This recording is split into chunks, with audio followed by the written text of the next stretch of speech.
Muito bem, pessoal. Então, nós encerramos a aula passada com esse slide. Então, a gente terminou falando do sinal de hiperatividade.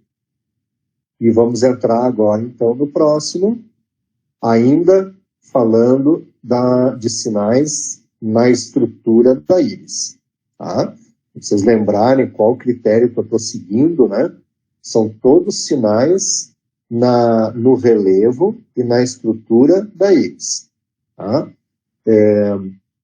E depois, então, a gente vai seguindo e a hora que esgotar todos da estrutura, a gente vai para a próxima característica de sinal.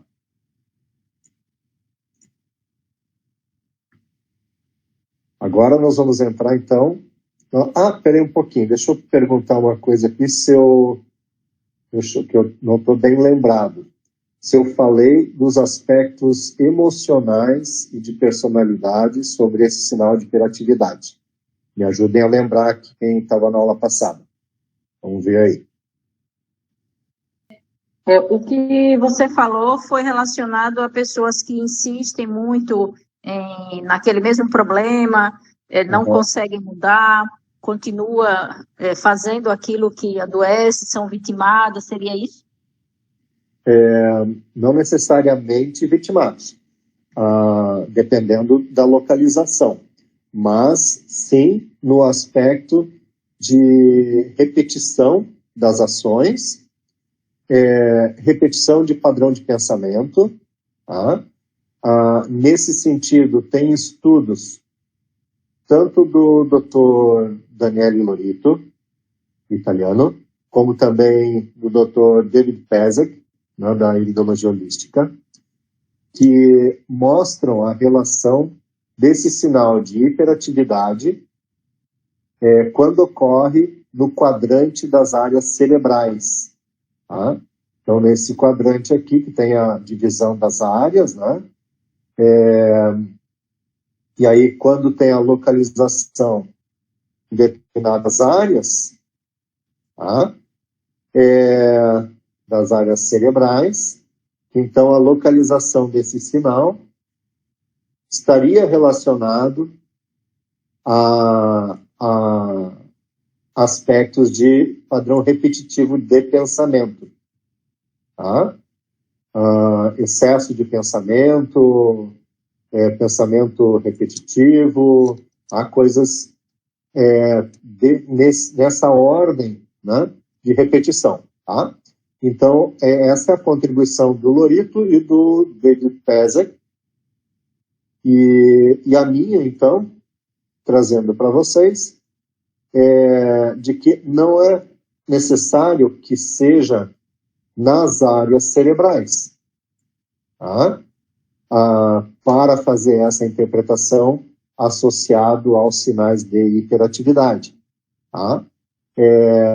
Então, não precisa ser somente nas áreas cerebrais, em virtude do cérebro estar localizado na correlação dessas áreas. Tá? Todas as áreas devem ser investigadas dentro do aspecto da personalidade, da mente, de padrões de pensamento também. Tá?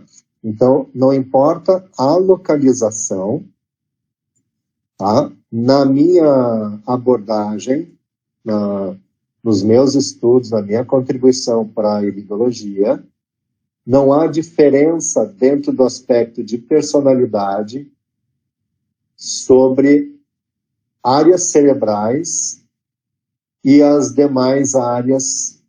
Nossa, ficou feio agora meu desenho ali. E as demais áreas do corpo físico. Tá? Puxa, André, desculpa, mas esse sinal sempre é assim branco? Só deixa eu terminar a explicação, por favor. Não importa a localização. Nós vamos sempre interpretar eles de acordo com o mesmo tipo de sinal, a gente já revê isso agora, tá? Independente da área em que está localizado. Para isso, tá? Para não haver essa diferenciação com as áreas cerebrais associadas ao aspecto da mente e as demais áreas, a gente utiliza o mapa de iridologia vibracional, que traz a divisão tanto de aspecto vibracional, chakras, nesse aspecto, como também traz estrutura energética da personalidade, que traz uma abrangência das questões emocionais envolvidas, tá? E o conteúdo de base que dá esse suporte para o uso desse mapa é o que eu enviei no decorrer da semana, tá? Das 2 aulas que eu enviei para vocês na semana, tá? Para vocês assistirem à parte, tá?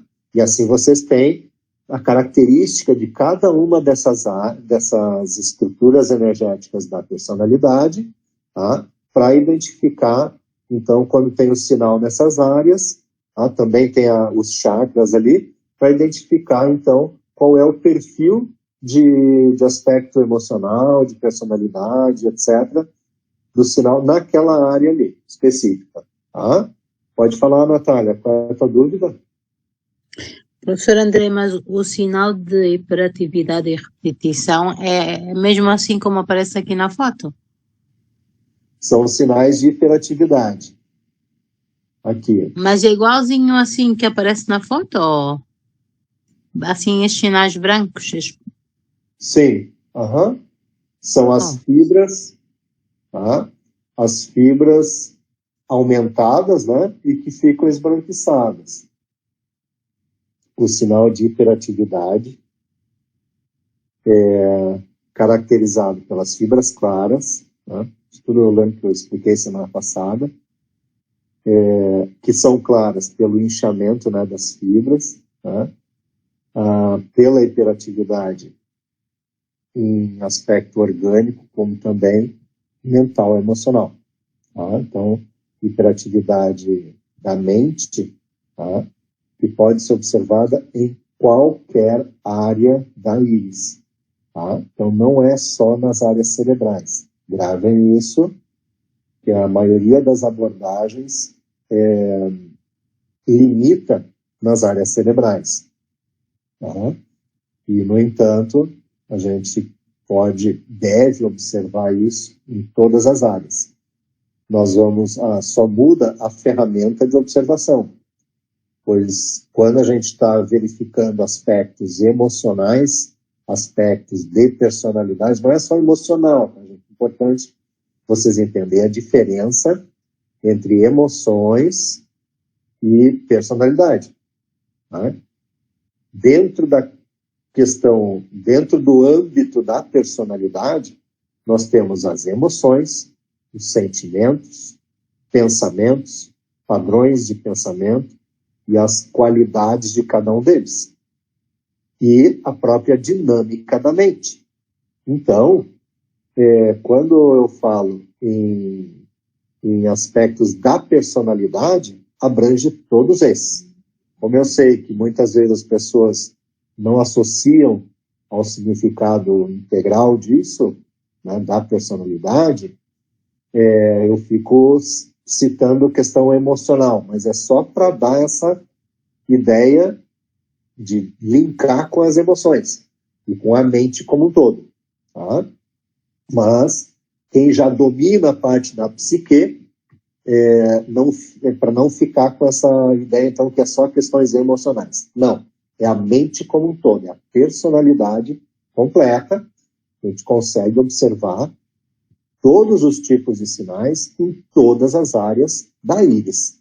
Não há limitação de área, não há limitação de sinal, e nem especificidade de áreas cerebrais, etc. Tá? A diferença é a forma de contribuição de pesquisa. Tá? Então, a minha área de pesquisa é a visão integral do ser, é a percepção integral do ser, dentro da perspectiva em que todo tipo de sinal, em todas as áreas, vão trazer informações sempre. O mesmo tipo de sinal traz informações simultâneas sobre os aspectos da personalidade, como um todo, e os aspectos físicos, fisiológicos, orgânicos, biológicos da pessoa. Tá? Que a gente também resume numa única palavra, que é o aspecto funcional, né? Que é relacionado ao organismo e à parte de tecido. Tá? E também, para lembrá-los, que muitas vezes eu uso a palavra tecido quando me refiro à parte física, né? Do corpo físico, e aí também se refere, eu gosto muito de usar a palavra tecido, que se remete a tudo. Quando a gente fala somente músculo, exclui todos os outros tipos de tecido. Tá? Então, tem o tecido muscular, tem o tecido da derme, epiderme, né, da pele, tem o tecido ósseo, né, do sistema esquelético, né, tem o tecido dos órgãos em si, então tudo serve, quando a gente fala em tecido, é o todo do corpo físico, serve para tudo. Tá? Então, fiz um breve glossário aí de alguns termos, né, que eu uso bastante, para que vocês entendam, porque muitas vezes eu generalizo com uma palavra só. Tá? Tecido, funcional, personalidade, etc. Tá? Algumas abordagens falam em iridologia comportamental. É uma característica. Iridologia psicossomática, né? Psicoiridologia, iridologia emocional, né? Das emoções. E para quem entende, para quem domina a parte da psique, né? Seja da psicologia, mas da psique de modo geral, entende que essas formas de falar sobre cada coisa dessa, sobre as questões da mente, são parciais, tá? Não são integrais. Tá? São aspectos específicos de um determinado condição da mente. Então, quando a gente fala da personalidade, é o todo. Tá? E assim facilita para a gente entender. Tá? Então, toda forma de sinal, sem exceção, em todas as áreas, traz informações integrais sobre o ser. Tá? Então, isso fique bem claro para vocês, porque as contribuições na iridologia são divididas em escolas. Escolas significam abordagens de diferentes pesquisadores que desenvolveram uma grande quantidade de contribuições, formando escolas de ensino. Né? Escola não é um espaço físico, mas no sentido de uma programação de informação bem ampla, né? Sobre um mesmo contexto, sobre a íris. Tá? Então, escola alemã, americana, e etc., e outras contribuições, métodos de diferentes pesquisadores na iridologia. Tá? Aqui vem o aspecto geral. Tá? É uma visão que abrange todas as contribuições de todos esses colaboradores antigos da iridologia, clássicos, né? Então, assim, de abordagens conhecidas, né? Citando 2, 3, né? A escola alemã de iridologia, a escola americana clássica de iridologia, então é Joseph Becker, Bernard Jensen, né? Daniele Loritti, da Itália, Danny Johnson, né? Foi o primeiro que trouxe a iridologia, que então era dita comportamental, né? Então, aqui nessa formação, a gente trabalha com todos eles, com uma revisão, uma releitura, com base em pesquisas minhas e aprovadas por colegas professores de iridologia, né, renomados no mundo, e que são, né, uns já foram e outros ainda são referências para mim. Tá? E essa visão integral ela traz um embasamento bastante influente da naturologia, dos pilares da naturologia. Tá? E é por isso, então, que tornou-se possível observar a partir dos mesmos tipos de sinais, de uma forma generalizada, sem limitações de topografia reflexa na íris e sem limitações de tipo de sinais. Não há um sinal que não tenha uma relação em todos os âmbitos do ser integral. Tá? Então, sempre vai haver um aspecto da personalidade como um todo e funcional como um todo. Tá? Assim, resumo em 2 palavras os 2 componentes principais do ser. Tá? E quando eu falo em personalidade, estou resumindo mais ainda, pois eu incluo na personalidade o que habitualmente as pessoas dividem num terceiro elemento, tá? Para formar o ser integral, em que se fala em o corpo físico, né? A mente, corpo e mente, né? Corpo, mente e espírito, né? Que é a parte energética, vibracional. Tá? Dentro do elemento da personalidade, para facilitar, eu trago também a parte vibracional, energética e espiritual. Tá? Então, só para vocês entenderem, quando eu estou falando e falo em personalidade, é o todo. É o todo sutil, mais abstrato, etc., do ser humano. Tá? Então, achei relevante trazer isso para vocês, como um glossário aí de termos que às vezes eu uso, e assim também não preciso estar sempre repetindo o significado, né, dessas pequenas palavras, né, que resumem como um todo cada faceta aí do ser humano.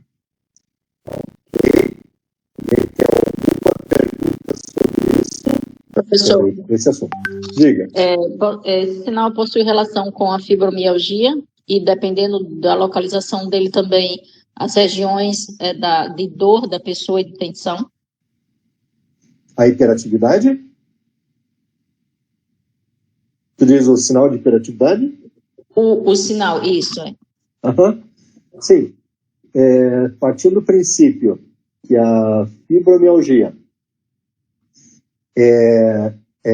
tem como característica os pontos gatilhos, que são altamente estimulados, tá? Com uma simpaticotonia muito alta, tá? Então um nível de estresse local elevado, né? Que tem relação direta com hiperatividade. Esse é um sinal que contribui para a gente investigar esses sintomas. Sim. Tá? Lembrando que a fibromialgia caracteriza diagnosticada, né, a partir de 18 pontos. Né? Eu não sei, talvez possa ter mudado já, mas até onde eu conheço, são 18 pontos gatilhos. Tá? E para finalizar o diagnóstico, né, de fibromialgia propriamente dita. Tá? Então, a resposta é sim, lembrando que esse sinal ele não é um sinal de fibromialgia.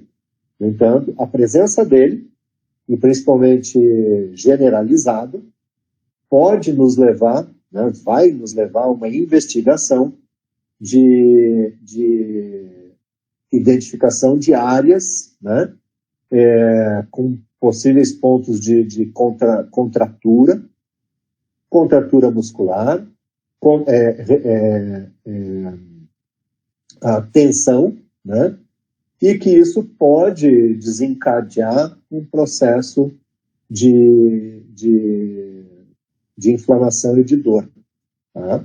E são, então, indicadores que levam à fibromialgia. Tá? Só ter o cuidado da gente não olhar para esse tipo de sinal, né, e fazer uma linha direta com fibromialgia, como um diagnóstico, isso não. Tá? Mas seguindo esse caminho que eu falei agora, vai ter sucesso nessa busca aí. Ok? Nessa forma de anamnese. Isso é muito válido para anamnese. Tá? Muito bom. E tem um relato de interagentes que eles chegam com essa ideia, não, eu tenho fibromialgia, porque dói o corpo inteiro. E a própria denominação, né, às vezes não é a própria característica dela em si, não é a fibromialgia em si, mas são essas tensões que a pessoa tem, mas a definição, né, a classificação, enquadrar a pessoa em um conceito em si, né, e isso agora está muito recorrente, está muito forte, então a pessoa já vem com aquilo na cabeça, e que fibromialgia hoje tem até benefícios, né? Benefícios para compra até de carro, né? Vários outros benefícios, de imposto de renda. E aí a pessoa quer realmente se classificar com isso para ter os benefícios. Se antes não tinha, agora então, né? E que é irreversível, né? Fibromialgia é uma doença crônica, irreversível, que isso e aquilo outro, fica com essa questão na cabeça em si, né? E outra questão, professor, em relação a isso, a linfática, né? E qual o sinal similar na hematógena? Na hematogênica, você vai para as fibras claras, mas que não se definem. Deixa eu ver se eu tenho aqui, peraí um pouquinho. Pronto, aqui a gente vai ver a saída disso em relação ao outro sinal, mas observe então que vocês não identificam as fibras claras, como no linfático, tá? Mas vocês identificam áreas em que as fibras estão claras, e a forma de identificar isso é por uma coloração mais clara, tá? Erroneamente, a gente diria coloração amarelada, mas não é amarelo, não é cor amarela. É como se pegasse um cotonete, um absurdo que eu vou falar, né? Mas eu acho que é didático, né? O exemplo que eu vou dar. Como se pegasse um cotonete com água sanitária e passasse, né, nas fibras e descolorisse elas, sem que elas aparecessem, elas só ficam mais claras. Tá? Então, observe aqui esses rajados definem as fibras claras. Tá? Eu vou mostrar mais exemplos, mas antes de eu passar, só me deem um ok que vocês conseguiram identificar aí. Vocês estão acompanhando. Beleza. Tá? Então, vou passar aqui Então, olha aqui. Aqui tem os rajados também. Essa aqui se vê melhor, no entanto, ela é uma mistohemato. Tá? É uma mistobiliar hematogênica. Tá?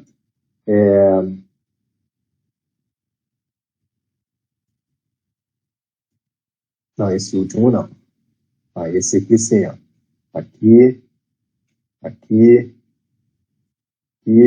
tá? Então, são áreas de fibras claras, tem mais, tá? Aqui, né? Nos meios, né? Que a gente também vai buscar interpretar, vai buscar informações sobre possíveis áreas de hiperatividade. Às vezes orgânica, às vezes membros, né? Musculatura, tá? Agora eu vou pegar mais uma aí para a gente fechar isso aí. Pronto, agora a gente está com uma hematogênica hiper super verdadeira. Falando assim da impressão, então as outras são falsas? Não é que são falsas, né? E aqui, observem que não tem fibras claras, conjuntos, né, de fibras claras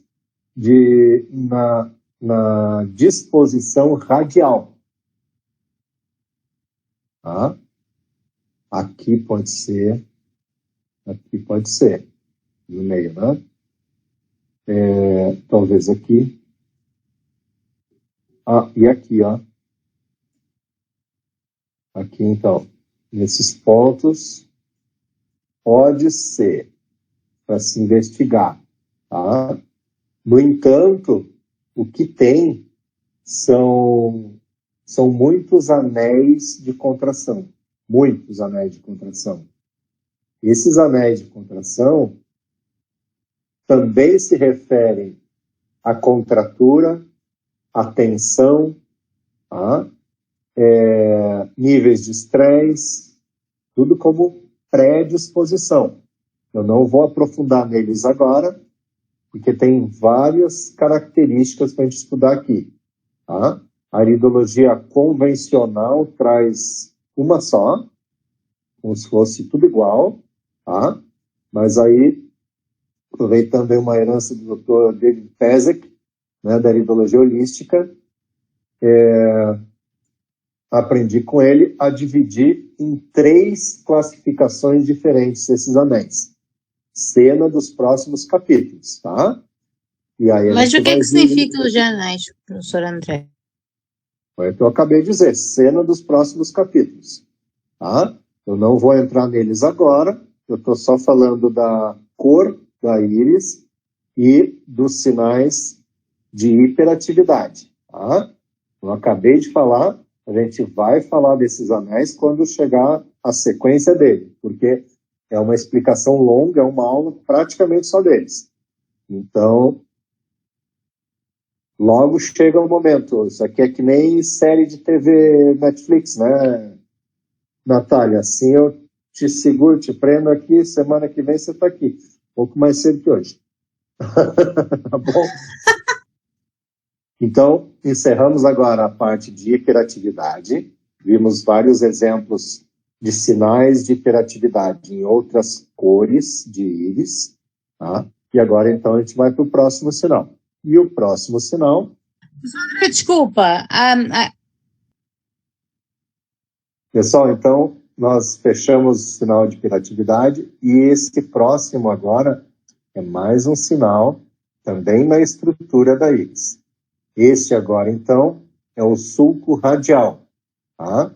Ele tem esse nome porque ele se trata de um sulco, ele é um sulco, significa que ele é uma espécie de uma canaleta, tá? de uma profundidade na íris, entre as fibras, no sentido radial. Então vamos lá, o que significa isso aqui? Ele começa sempre, tá? Para ser chamado de sulco radial, ele tem como característica começar dentro do colarete, então o início dele tem que ser dentro do colarete, tá? E seguir para fora. Tá? Então ele segue para fora e na forma de um sulco, tá? E ele pode se estender, aí não importa se ele vem só até aqui, tá? Ou se ele segue e vai embora. Embora seja meio raro, mas existe. Tá? Então ele pode ser meramente iniciando dentro do colarete, assim como esse aqui. Tá? Ele vem e avança um pouquinho depois do colarete. Tá? O colarete, observem que ele está nessa área aqui. Tá? E dessa forma, então, aqui ele vem um pouquinho mais para fora, tá? E dessa forma, então, ele é conhecido como sulco radial, tá? Antigamente era chamado de rádio solar, tá? Rádio solares, o sulco radial, e isso era trazido pelo Daniele Lorito, inspirado em outros pesquisadores, tá? Aliás, em Joseph Angeler. Okay? Então, aqui, o solares, como era chamado antes, sulco radial, e a nomenclatura toda foi sendo atualizada para que refletisse mais a característica do sinal específico e tornar mais científico. Então, dessa forma, vocês conseguem ter uma alusão, né, uma ideia do que é de fato. Então, primeiro, um sulco, tá? Uma abertura entre as fibras, tá? Então, vejam aqui o conjunto de fibras que forma, tá? Então, fica assim, realmente dessa forma, mostrando, ó, isso tem relevo. Isso aqui tem relevo, tá, gente? Como se fosse um tecido puxado para os lados, tá? E aberto, então, essa fibra no meio, esse sulco no meio das fibras. Tá? E a extensão dele de dentro do colarete para fora, não importa o comprimento. Tá? Então, observem no próximo slide, dá para ver que isso aqui é a iluminação do iridofoto, que é o que a gente usa habitualmente. Tá?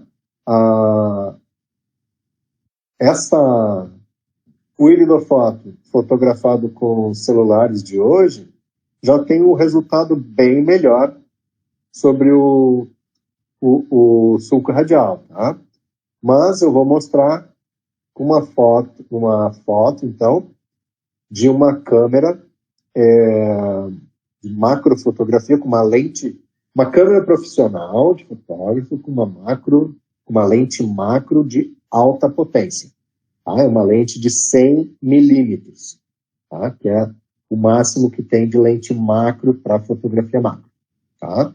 Então, aqui vocês têm a imagem. Não é só o tipo de equipamento, mas também o ângulo em que a foto foi tirada. Tá? E aí vocês veem direitinho o tecido da íris, tá? Enrugado. Ó. Então, os sulcos de contração, os sulcos radiais formam enrugamentos na superfície da íris. Tá? Então, vejam aqui como fica. Ó. Certo? Então, quando vocês virem esses riscos, né, olhando assim no plano, né, com a imagem no plano, olhando só esses risquinhos, né, a gente tem dificuldade de perceber essas rugas que formam na íris. Tá? Então, existe essa característica de relevo com a presença dos sulcos. Ok? E aí vocês, aqui nessa foto, vocês conseguem ver, então, a profundidade, comprimento, né, a profundidade deles. Aqui já é uma lacuna. Tá? E né, o comprimento, profundidade e o enrugado na volta. Tá?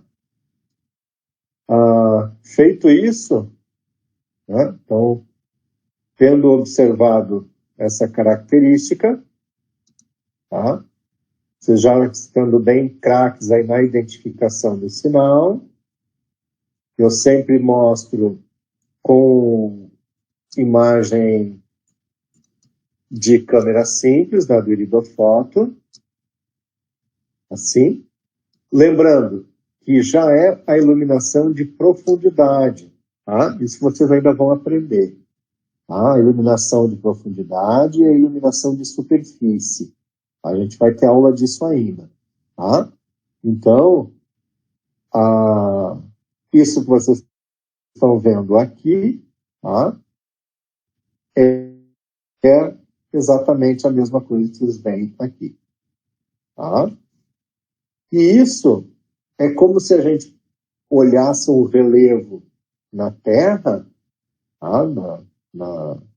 Numa geografia, né, de uma paisagem, e visse esse monte de ranhuras, né, que formam na Terra. Tá? E aí, qual que é a mensagem disso? Tá? O que eu trago aí de observar a natureza, tá? Como se aqui tivesse a parte da pupila, né? E aqui, então, os sulcos vindo de dentro do colarete para fora. Isso é como se as alterações possíveis existentes dentro do colarete, tá? Ou mesmo junto à pupila, tá? Promovessem influência para as áreas externas. Tá? Então, a rigor, assim, isso é a explicação mais antiga, que mais se divulga na iridologia. Tá? Como se percorresse lá de dentro do colarete, tá? A energia fluísse para fora, levando influência da desarmonia que acontece, que se identifica lá dentro do colarete, para fora. Tá? Na verdade, inclusive, cita nas literaturas, é citado, que as intoxicações de dentro do colarete levam intoxicação para os órgãos logo fora da íris. Logo fora do colarete. Tá? Então, deixa eu desenhar aqui para ficar mais claro para vocês aí. Então, aqui está... Opa! O branco não vai aqui. Então, vamos de amarelo. Né? Ué, só um pouquinho. Agora deu. Tá? Então, pupila, colarete e a íris. Tá? Aí o sulco está vindo para cá, né? Sulco aqui. Tá? E aí tem um determinado órgão aqui. Vou aproveitar essa área aqui de fígado, né? Então, aqui, área de fígado. Então, é como se, na literatura, vocês encontram que a intoxicações dessa área do intestino vão promover intoxicação no órgão adjacente, ou seja, fora do colarete, na área adjacente aonde começou o sinal. Tá? Então, essa é a informação que se encontra na literatura. No entanto, se a gente, observando o mapa, é bastante compreensível essa interpretação. Tá? No entanto, nós temos que pensar em alguns aspectos na perspectiva científica aí. Tá? Em que questão? Observem, se eu tenho o intestino nessas áreas, tá? E algum aspecto de intoxicação numa dessas áreas do intestino, tá? E aí a presença do sulco de contração, sulco radial nessa área, tá? Aí eu vou investigar o órgão que está aqui, se ele pode estar ou ter estado intoxicado, tá? Em função da intoxicação naquela área do intestino. Tá? Se você estuda fisiologia, tá? E funcionamento dos órgãos, tá? Você pode, inclusive, estudar segundo o cérebro e outras abordagens sobre o intestino, tá? Pode estudar mais a fundo gastroenterologia, a parte do intestino, certo? E vocês vão observar que a intoxicação pontual de uma área específica do intestino para um órgão específico não é uma relação tão científica como parece. Tá? Então, é mais fácil da gente considerar essa característica se pensarmos na fragilidade que representa um sulco de contração, haja visto que ele é semelhante a uma lacuna. Tá? Então, ele traz uma fragilidade. Tá? Ele representa uma área de fragilidade. Né? Lembra uma lacuna estreita. Antes de pensar em... Nós vamos... Tá? Nós não vimos isso ainda, né? Estou falando lembrar, mas eu sei que eu ainda não ensinei isso para vocês. Mas nós vamos considerar que o sistema nervoso autônomo tem uma relação direta com o colarete. O colarete, então, tem uma representação muito forte com o sistema nervoso autônomo e a própria pupila também. Tá? Então, é mais científico a gente pensar numa correlação entre possíveis alterações funcionais do sistema nervoso naquela área específica, que vocês ainda aprenderão, tá?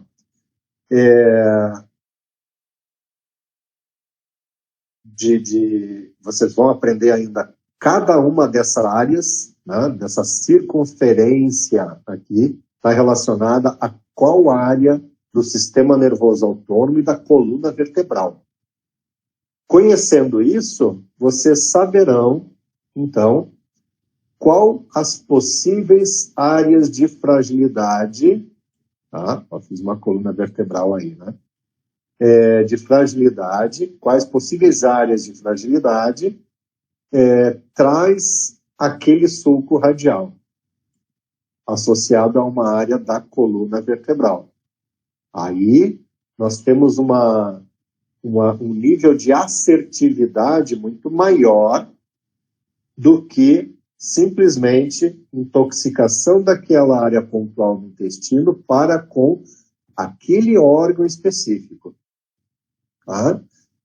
Isso é mais difícil da gente encontrar confirmações. Eu não estou dizendo que não faça, mas cientificamente falando, encontrar uma confirmação naquela área específica de possível intoxicação com aquele X órgão é bem mais difícil. Outro aspecto que dificulta bastante isso, essa busca, é o fato de ser um sulco radial. Ele não está mostrando um momento de intoxicação atual, um estado de intoxicação, tá? Mas ele está mostrando uma condição hereditária e que é um sinal indicador de uma probabilidade que pode vir a acontecer. Tá? Então, torna-se muito difícil aplicar a utilização dentro da perspectiva da informação de influência de intoxicação de uma área com a outra. Tá? Sabemos que, sim, intestino contribui, assim como para o bem, também para uma série de alterações funcionais orgânicas a partir de alterações funcionais do próprio intestino. E muita influência negativa para vários sistemas, todos os sistemas, né? Órgãos, principalmente o cérebro, né? Uma série de coisas. Alterações funcionais do intestino, né, alterações em geral do intestino, vão trazer problemas para uma série de órgãos. Tá? Mas o que eu estou chamando a atenção aqui é que se torna difícil é de nós pensarmos em um sinal exclusivamente, por exemplo, nessa área, tá? Vai trazer uma intoxicação exclusivamente para este órgão que está aqui. Então, pensem bem o quão pontual é que é essa forma de interpretação, de que haveria a necessidade, então, de haver uma intoxicação nessa área específica do intestino que promovesse uma alteração funcional a partir desta intoxicação, né? Inclusive, na literatura consta havendo intoxicação, né, para este órgão também, tá? De forma específica. Então, isso é algo mais difícil da gente conseguir verificar e confirmar. Tá? Então, é mais palpável a gente trabalhar com duas probabilidades, tá, de contribuição desse sinal. A primeira, dentro do aspecto do sistema nervoso. Tá? A segunda, aqui, sistema nervoso, me refiro central, sistema nervoso autônomo, tá? Principalmente sistema nervoso autônomo, tá? E etc. A segunda se refere, então, à questão de alteração funcional do intestino, tá? Nessa área, que possa promover alteração para os sistemas em geral. Tá? Também para o órgão que está aqui. Mas não na forma de intoxicação aqui e intoxicação desse órgão aqui. Tá? Então, os elementos, né, responsáveis por uma intoxicação nessa área, eles não vão sair da parede do intestino, atravessar tudo, etc., e lembrem que a distribuição dos órgãos, eles não estão tão diretamente assim, né? Ok, parecido, mas eles não vão atravessar todos os tecidos e entrar no tecido daquele órgão e entrar lá dentro e intoxicar aquele órgão também. Tá? Não é bem assim que funciona. Tá? Então, sim, o intestino pode intoxicar, contribuir na intoxicação de outros órgãos, tá? Mas é de uma forma diferente de leitura. Tá certo? Então, trabalhar com a perspectiva de correlação com o sistema nervoso é muito mais palpável, tá?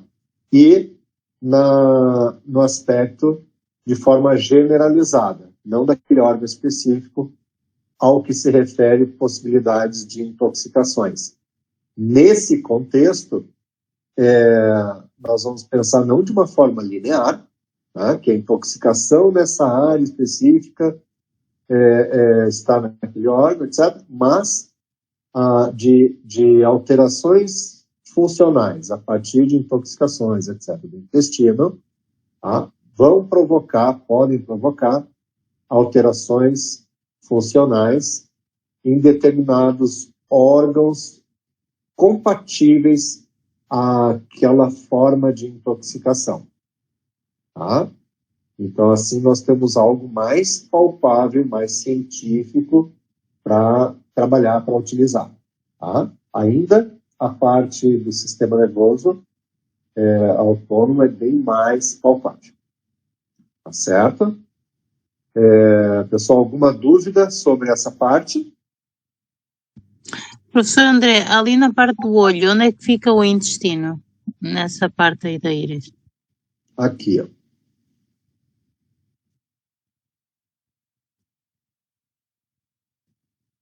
Aqui nós temos o colarete. Esse é um colarete muito estreito. Tá?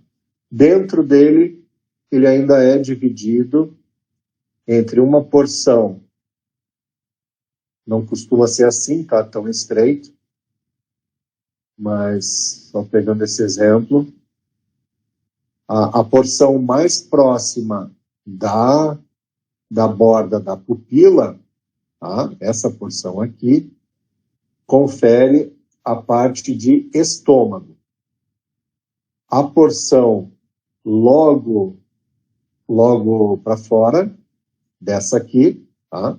Dentro do colarete, refere a uma parte, aí o intestino grosso, tá? Então a parte superior é uma parte do intestino transversal, a parte transversal do intestino, tá? Cólon transversal, tá? E a parte inferior, nós precisamos saber se a íris é direita ou esquerda. Só um pouquinho. Eu tenho que apagar quando eu diminuo. Tá? Vocês sabem identificar se a íris é direita ou esquerda? Já vou aproveitar e ensinar isso para vocês. Rose sabe. Natália sabe. Se é uma de íris direita ou esquerda, essa? Eu acho que essa é a esquerda. Por que mesmo? É a visão que eu estou a ter. Eita. Toda íris tem um lado. Toda íris Isso tem é um que lado. se chama chute, isso é que se chama de pênalti. Sim. Eu ia dizer que isso se chama intuição feminina. Mas bota pênalti nisso, para não dizer um chute, né? Chutaço a gol. Olha só. É o sexto sentido. Vocês conseguem, Natália, você consegue perceber qual lado é mais estreito? O mais estreito é a parte da frente, ali ao pé do... Como é que chama aquela parte? Da frente é difícil para mim. Direito ou esquerdo? Direito ou esquerdo? De onde eu estou, do lado esquerdo, do lado direito. Esquerdo. Esquerdo. Esse aqui. Tá? Esse aqui é o lado esquerdo da íris em relação à pupila, certo? Certo? Muito bem. Então, se esse é o lado esquerdo em relação à pupila, esse aqui é o lado direito em relação à pupila, sempre que o lado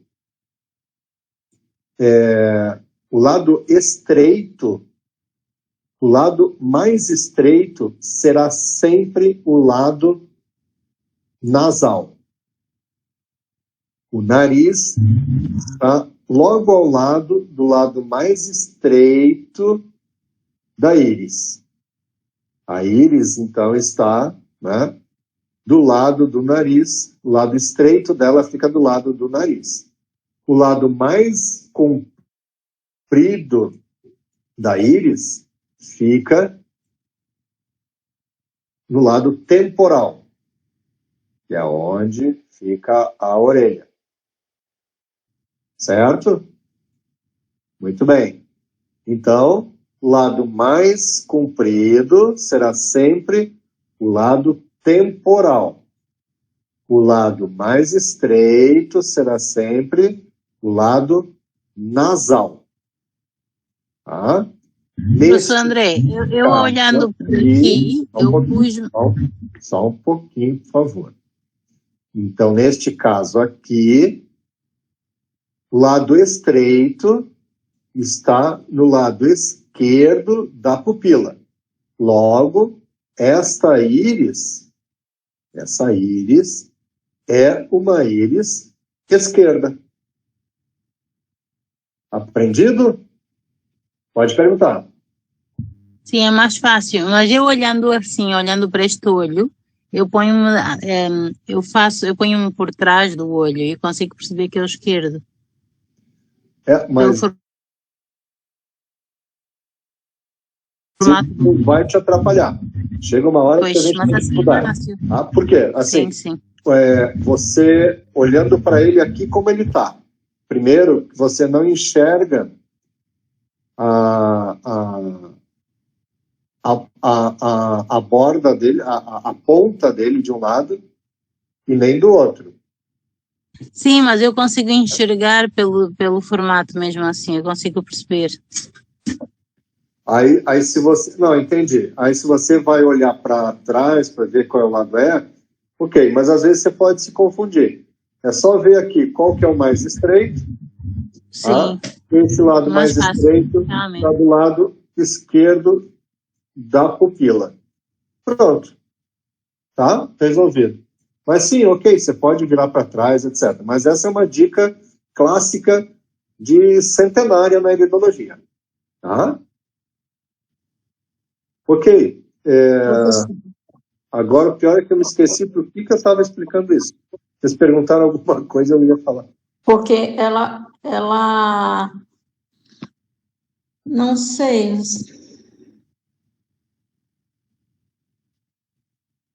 Ah, sim. Eu lembrei. Eu estava explicando a questão do intestino. Né? Então, essa aqui é uma íris esquerda. Tá? Ela é uma íris esquerda. Isso significa que nós temos aqui o intestino delgado, tá? E nós temos aqui, fazendo um corte aqui, na topografia, né, de correlação com os órgãos, tá? Então, intestino delgado está aqui, e aqui nós temos a porção do intestino, do cólon transverso, tá? Cólon transverso. Aqui nós temos o cólon ascendente, tá? Sigmoide, reto e ânus, tá? Para fora da íris. Por que a questão de saber, né? Por que a importância de saber que essa é uma íris esquerda? Tá? Nós vamos ter uma aula sobre isso mais para frente, mas isso já fica para vocês aprenderem aí, então. Tá? É importante vocês saberem que essa íris esquerda, quando se está verificando o intestino, pelo seguinte, aqui, pupila, fazer assim mais rápido, colarete, não, fazer maior. Pupila, colarete e íris, tá? Faz de conta que está bonitinho, para não perder tempo. Porque o intestino, pessoal, ele tem a metade dele aparecendo numa íris e a outra metade na outra íris. Olha que interessante. Então, vejam bem, na íris direita, tá? Íris direita, por que está assim invertido? Porque a pessoa está olhando para nós. Tá? É sempre como a pessoa olha para nós. Então, aí nós temos a íris direita aqui. Logo, aqui, nós temos o cólon ascendente. Cólon ascendente, até aqui. E até aqui nós temos do cólon transverso. A metade.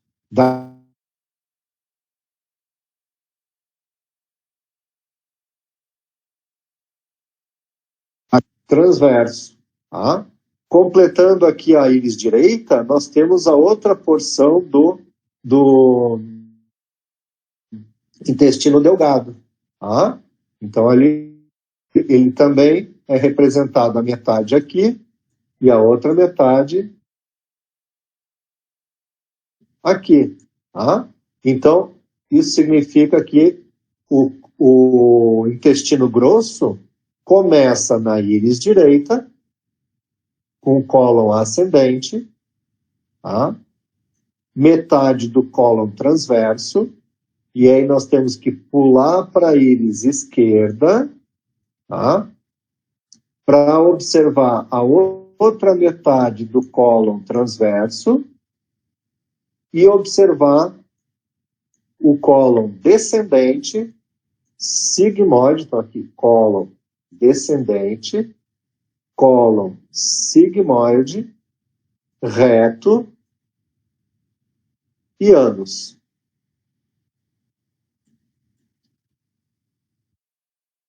Interessante, né?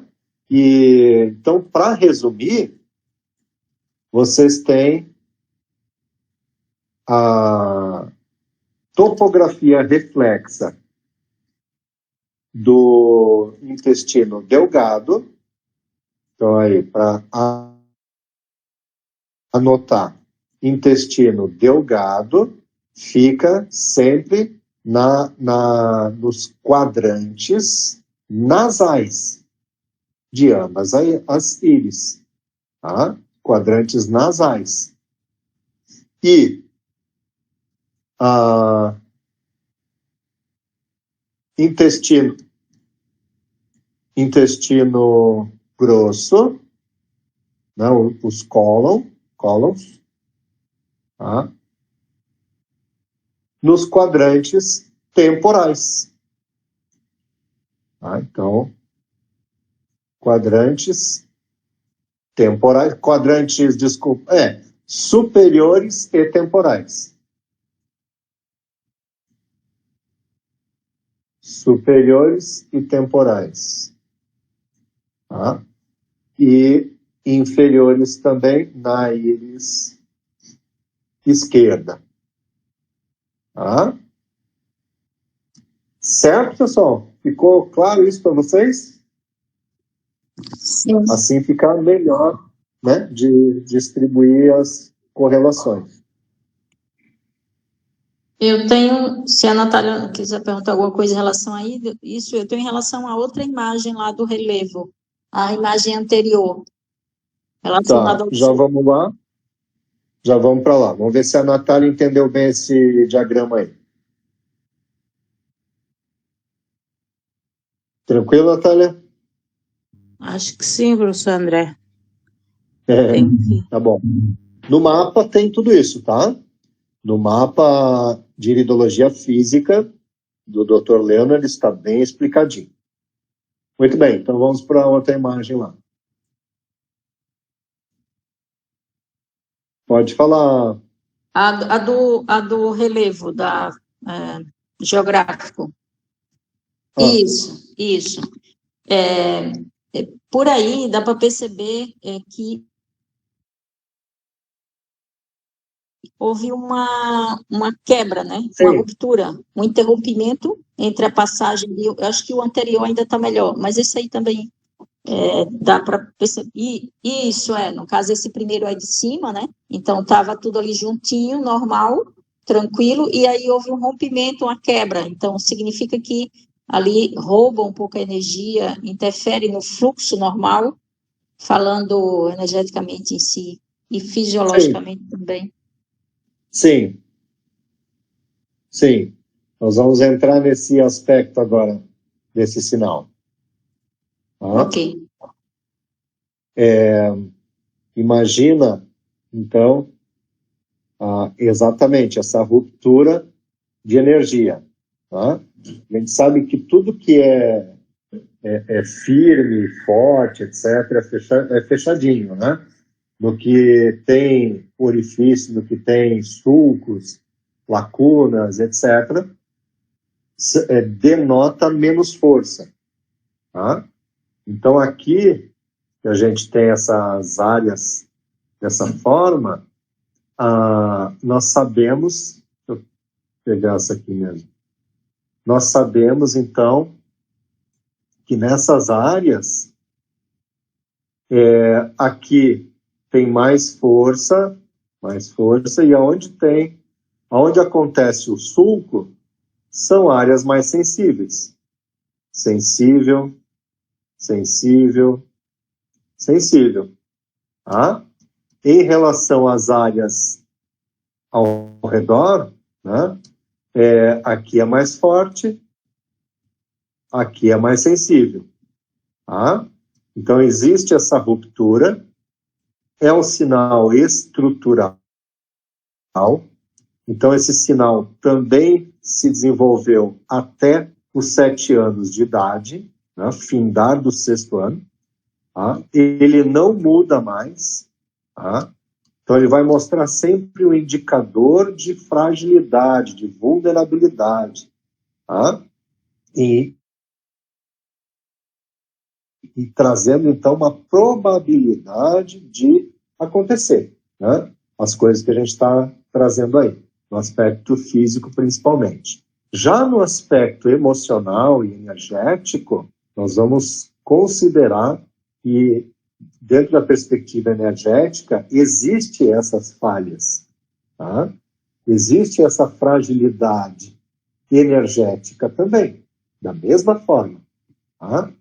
E com o mapa da vibracional, isso serve para as lacunas também, a gente já fez todo o estudo, né, da lacuna nesse sentido, e aliás ajuda a gente a entender da onde vem a hereditariedade, a fragilidade hereditária nesse aspecto, né, na questão energética. Aqui, então, vai significar também uma fragilidade energética, por consequência, uma sensibilidade relacionada àqueles conteúdos de aspectos da personalidade localizado nessa área. Então, vocês têm um mapa da vibracional com a estrutura energética da personalidade correspondente a essa área, essas áreas, e podem, então, identificar sensibilidades maiores acerca daqueles conteúdos localizados nessas áreas. E vocês vão, ao investigar, vão verificar como isso funciona. Está entendendo? É nesse caminho que você está perguntando, Rose? Sim.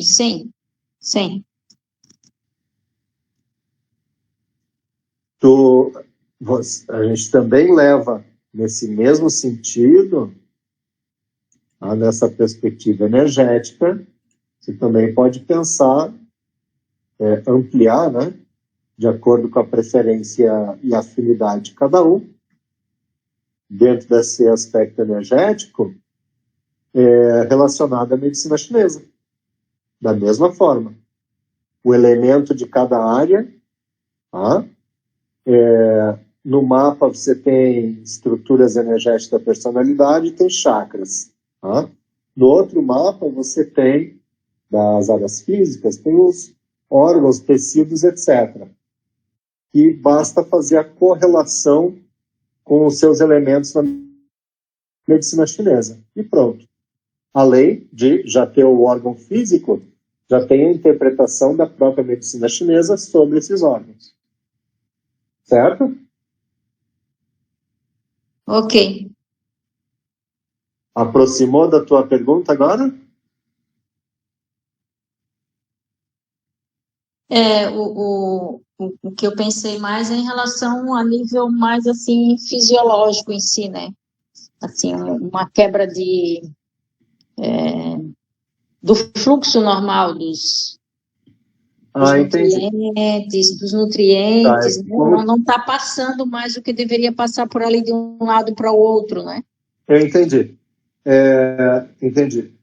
Tu tinha falado de questão energética e eu fui para o outro lado. Também, no caso da energética, eu pensei assim, que eu já ouvi algumas explicações relacionadas que houve situações na vida da pessoa, naquele momento, em que foram bloqueadas algumas questões, né, algumas situações de bloqueio na vida da pessoa. Né? Uhum. Isso sim. Dá para se pensar nesse aspecto. Agora, dentro de uma reflexão aqui, você está falando, né, de questões que podem ter acontecido na vida da pessoa, etc. Sim. E isso, na abordagem do cronorísquio, se explica muito bem, tá? Como que isso é possível. No entanto, lembra sempre que esse sinal está ali desde os 7 anos. Sempre. Né? Isso serve para duas coisas. Primeiro, para a questão da interpretação do cronorísquio. Isso reforça a necessidade de conhecer todas as 6 possibilidades de interpretação do cronorísquio.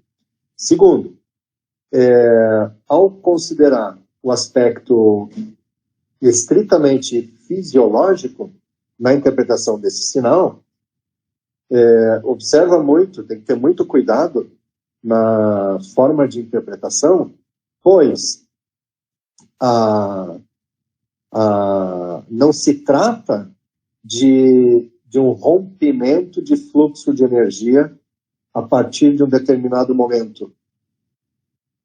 Pois, afinal, esse sinal está ali desde que essa pessoa nasceu, se formando até o 7º ano, mas ele já estava em formação. O tecido é que meramente estava em formação ainda, mas toda a composição de DNA e, aliás, de RNA já estavam prontas para que ele se formasse.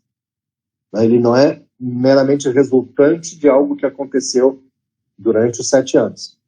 E, além disso, tudo que vem acontecer na vida da pessoa depois, então, ou melhor, seria antes também, não traz interferência para a formação do sinal, ele já estava ali. Então a gente tem que ter muito cuidado na forma de expressar a informação, de que a gente não pode dizer que houve um rompimento de fluxo e etc. Então isso ele já estava ali, já nasceu com isso. Tá? Então não vou entrar no mérito intrauterino, etc., mas dentro do contexto de vida atual, isso já estava ali. Então a gente não vai pegar o sinal, jamais, fazer uma leitura de um sinal, principalmente estrutural, numa linguagem de tempo verbal de presente, né? Ou, assim, de passado recente. Né? Então, houve um rompimento, etc. Não. Entende? Então, porque ele sempre vai trazer uma condição de predisposição, de possibilidade de uma probabilidade. Então, ao investigar aquela informação ao que ele corresponde, você vai saber que existe uma tendência, uma possibilidade, uma probabilidade, que pode um dia acontecer, ter acontecido, ou, preferencialmente, jamais aconteça. Né? Então, ao observar qualquer sinal estrutural, a gente tem que lembrar sempre dessa condição. Tá? E aí, então, é só fazer uma adaptação de tempo verbal. O resto está tudo certo. Tá? Existe ali, você está olhando para um determinado sulco radial, e sim, você vai investigar e verificar possíveis alterações funcionais de órgãos por onde ele passa. Então, agora vem a explicação mesmo, continuando o contexto físico aí do sinal, tá? De como que a gente interpreta ele. Além de tudo que eu já falei, né, da questão desde o sistema nervoso autônomo, tudo que a gente já viu, complementando a explicação dele, então, a gente interpreta ele de todo ponto por onde ele passa. Desde aqui do começo, tá? A gente pega no mapa lá e olha até onde ele vai, até aqui. Tá? Então, toda essa área a gente vai investigar, certo? como área sensível à área frágil. Tá? A diferença dele para uma lacuna é que tem essa questão de influência, interferência, etc. Mas, como eu disse, isso é algo pouco comprovável, né? Assim, é difícil de comprovar essa teoria. Tá? Então, eu não sou muito adepto dela, realmente. Faz pouco sentido, né? Mas a questão de sistema nervoso autônomo é muito, muito palpável mesmo e funciona. Tá? Tem várias correspondências bem boas. E a questão de alteração funcional de intestino, tá? Promovendo interferência aos sistemas em geral. Isso sim.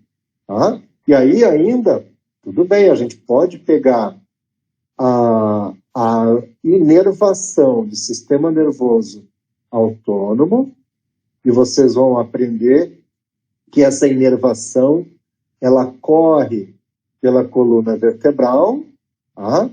Nossa, fiz um... E é distribuído e distribui, né, essa inervação para todos os órgãos. Aí nós vamos chegar aqui, aí sim a gente pode verificar qual é a inervação dessa área, tá? Correspondente a qual área da coluna vertebral e quais órgãos estão associados. Aí fica um trabalho bonito. Aí sim fica uma relação válida. Tá? E aí nós estamos vendo, mas de novo, a gente caiu no quê? Sistema nervoso autônomo. Tá? Vamos chegar em órgão? Vamos chegar em órgão, sim. Mas eu estou fazendo o caminho sistema nervoso. Tá?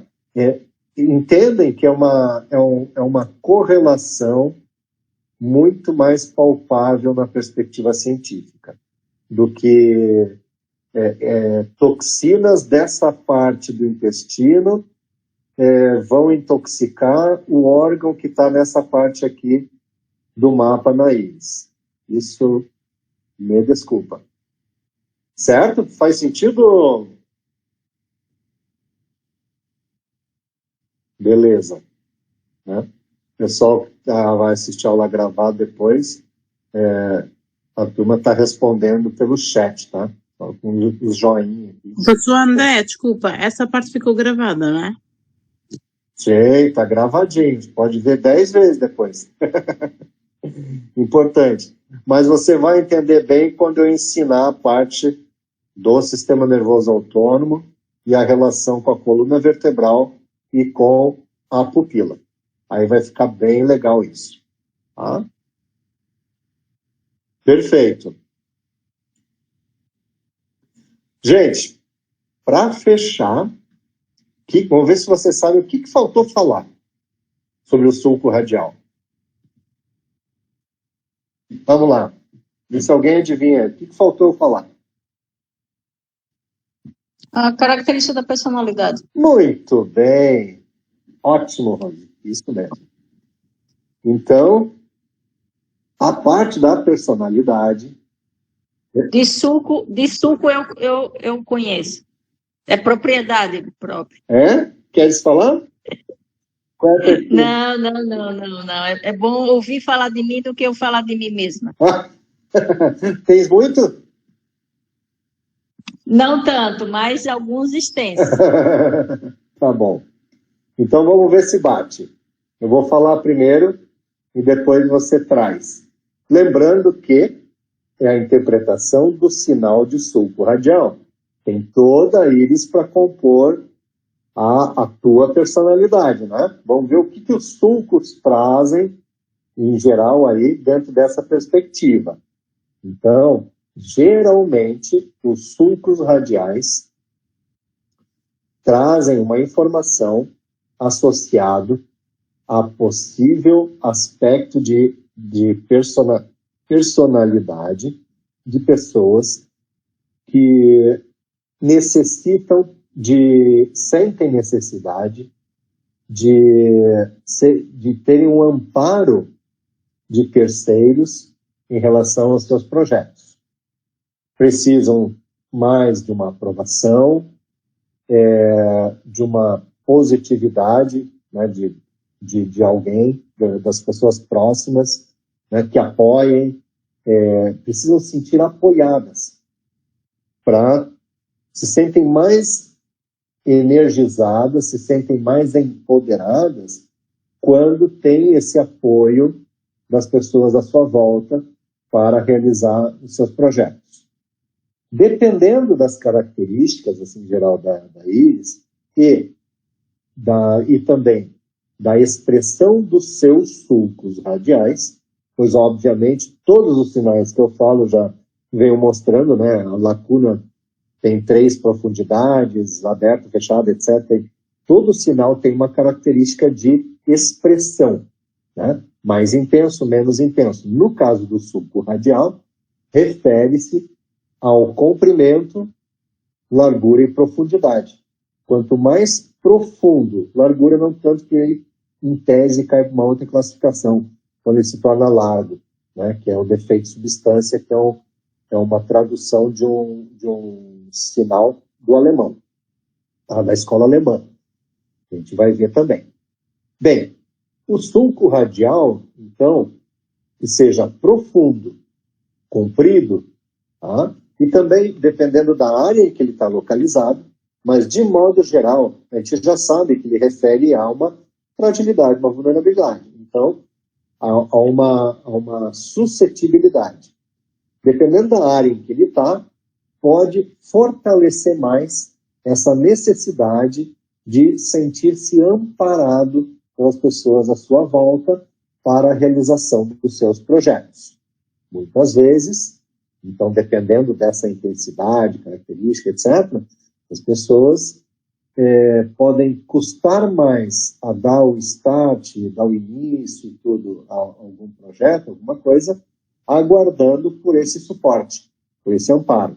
Tá? Em alguns casos, a gente observa, inclusive, pessoas que precisam da presença de alguém acompanhando, né, e realmente participando, né, do projeto, que não quer fazer sozinho, não quer lidar com aquilo sozinho, enfim, dessa forma assim. Tá? Então, de modo geral, essa é a visão geral, né, do generalista do sulco radial. E ela se torna mais específica e personalizada quando observado em quais áreas ele se encontra, isso é para todos os sinais, né? Mas qual área em que ele se encontra e verificando, então, no mapa, tá? O mapa da personalidade. E aí, Rose? Isso mesmo. Essa parte aí da necessidade dessa aprovação dos outros tem uma relação com que provavelmente ouviu muitos nãos durante a infância. Tá. Muito bem. Sim. Sim, tem bastante relação. Isso intensifica, né? Pois veja bem, se o sinal traz informação da personalidade da pessoa, então isso significa que os nãos que ela ouviu na infância, o sulco já existia, né? Se ele já existia, ele não se formou por conta dos nãos. Então a personalidade da pessoa também já existia. Estava em formação, mas a base da personalidade, que é o que refere os sinais estruturais, já existia. Logo, não é exatamente os nãos que ela escutou, as faltas de apoio, etc., que ela teve, a falta de apoio que ela teve, né? Mas isso intensificou aquela vulnerabilidade que ela já tinha. Então, pensa que em nível de personalidade, ela tinha essa suscetibilidade a essa tendência, né, dessa dependência de aprovação. Aí, ela, na infância, recebe um monte de falta de apoio, né, nãos, etc., que vai acontecer? Intensifica a suscetibilidade, aquele padrão, aquele comportamento, aquela característica vai ser intensificado na personalidade da pessoa. Tá? Isso vai para aspectos mentais, racionais, por consequência, emocionais e sentimentais. E, por consequência, a longo prazo, alimentando essa energia, nós vamos ver isso no físico. Se isso perdura, né, por vários anos. Faz sentido? Sim, sim. Então, pronto. E em relação a alguns dons, habilidades? Sim, vem as habilidades também. O que pode ser observado, então, toda a informação ela é ambígua, assim, na íris também, embora a maioria das pessoas só procuram... É que isso é que nem fazer exames, né? Procura encontra o que procura, né? Quem procura acha, né? Então, na iridologia, se criou o hábito de procurar coisa ruim só, né? Só coisa negativa. Então, se vê pouco as coisas positivas. Todo sinal traz referência positiva também, a grande maioria deles. A grande maioria traz referência positiva. Principalmente os estruturais. Então as lacunas que trazem a fragilidade, vulnerabilidade, etc. Traz questão positiva também? Também traz. Tá?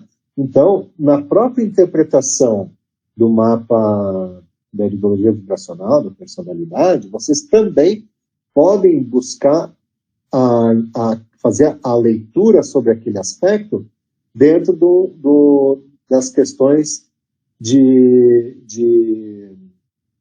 virtudes daquela característica. Então, você pode observar no mapa aquele perfil de personalidade, aquela característica, e observar o aspecto positivo dele também. Porque pode haver uma intensificação, inclusive, daquela característica, que às vezes pode reverter numa fragilidade até física. Às vezes pelo excesso de doação, por exemplo, coisas desse tipo. O excesso daquele hiperfoco em algo específico que traz uma informação lá no mapa, naquela área, né, pode nos trazer isso. Então é o esvair da energia, né, é isso aqui mesmo, com hiperfoco naquela característica. Também podemos observar isso. E aí, veja bem, nós estamos falando de uma virtude, mas estou trazendo uma questão de excesso, de esvair de energia, né? Então, uma perda de energia. Como assim, então? Que virtude é essa?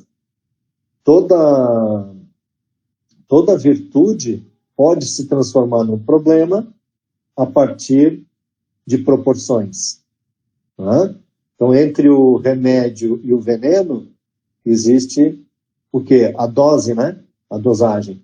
Então, muitas vezes a gente encontra uma virtude, a gente identifica uma virtude, e ela pode nos levar a um excesso. Aquele sinal pode nos trazer essa indicação. Isto é uma virtude e, ao mesmo tempo, pode, em desequilíbrio, ser o ponto fraco, a vulnerabilidade. As lacunas nos trazem o mesmo tipo de informação. E no sulco, da mesma forma. Faz sentido ainda?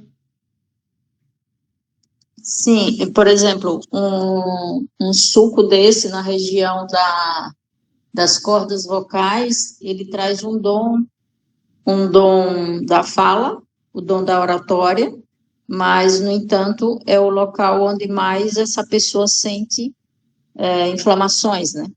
Uhum. Seria por aí. Traz o dom da oratória, observando pelo aspecto de correlação fisiológica. da topografia da área. No entanto, pela topografia da personalidade, você vai encontrar a estrutura energética da personalidade mental concreta, cuja fonte de energia, tá, geradora de desequilíbrio, é aspectos relacionados a julgamento em geral. Comparações, pesos e medidas, tudo que é palpável, tudo que é mensurável. Então, a avaliação mesmo deve ser feita em buscar observar o que essa pessoa é suscetível a julgamentos, formas de julgamentos, para consigo, para com outros, mas mais comum para consigo. E geralmente as disfunções do laríngeo, né, e do sistema laríngeo vão estar relacionadas provavelmente a essa sensibilidade ao julgamento, a sentir-se julgado.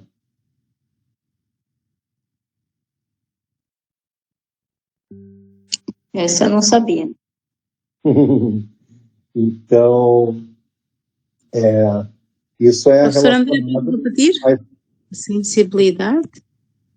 Isso é relacionado à estrutura energética da personalidade mental concreta, que está relacionada à área correspondente ao laríngeo.